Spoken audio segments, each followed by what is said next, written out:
Sebagaimana yang kita maklum dalam mesyuarat khas Jemaah Menteri pada 11 November yang lalu, kita telah mendapat taklimat daripada Jabatan Peguam Negara berkenaan dengan keputusan Mahkamah Tinggi yang terkait dengan hak Sabah 40% di bawah Perlembagaan Persekutuan yang telah diputuskan di Mahkamah Tinggi Kota Kinabalu. Dan dalam mesyuarat Jemaah Menteri tersebut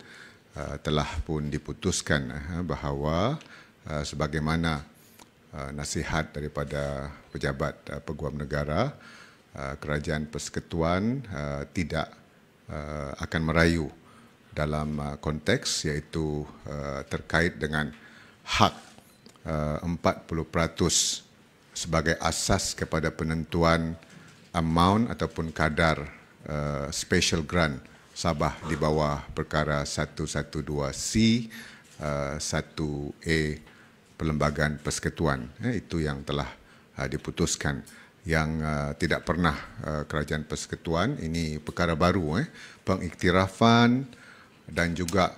penghormatan Kerajaan Persekutuan terhadap hak 40% tersebut dalam mesyuarat Jemaah Menteri dan telah pun diulang dalam jawapan Yang Amat Berhormat Perdana Menteri di Parlimen baru-baru ini. Ini tidak pernah berlaku di bawah pentadbiran Kerajaan Persekutuan sebelum ini. Yang kedua, dalam mesyuarat Jemaah Menteri pada hari ini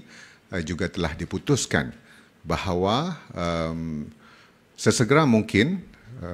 perbincangan diadakan dengan Kerajaan Sabah di peringkat pegawai, kerana kita tahu di Sabah sedang sekarang Ketua Menteri pun caretaker, jadi dimulakan segera proses perbincangan itu di antara peringkat pegawai Kerajaan Persekutuan dan juga Kerajaan Sabah, dan telah diberikan mandat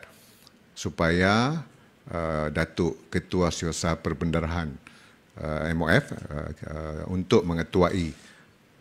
proses perbincangan dengan Kerajaan Sabah, dan Kerajaan Sabah pula diketuai oleh Siasat Kerajaan Sabah. Dan perbincangan pertama akan diadakan pada hari Isnin minggu depan. Jadi ini menunjukkan keseriusan Kerajaan Persekutuan untuk kita melaksanakan keputusan Mahkamah Tinggi tersebut yang terkait dengan kita perlu menunaikan tanggungjawab iaitu 40% hak Sabah bagi penentuan kadar pemberian khas ataupun special grant tersebut. Jadi itu perkembangannya. Isnin akan ada mesyuarat yang pertama di peringkat pegawai di antara wakil Kerajaan Persekutuan diketuai oleh Datuk Johan Merican,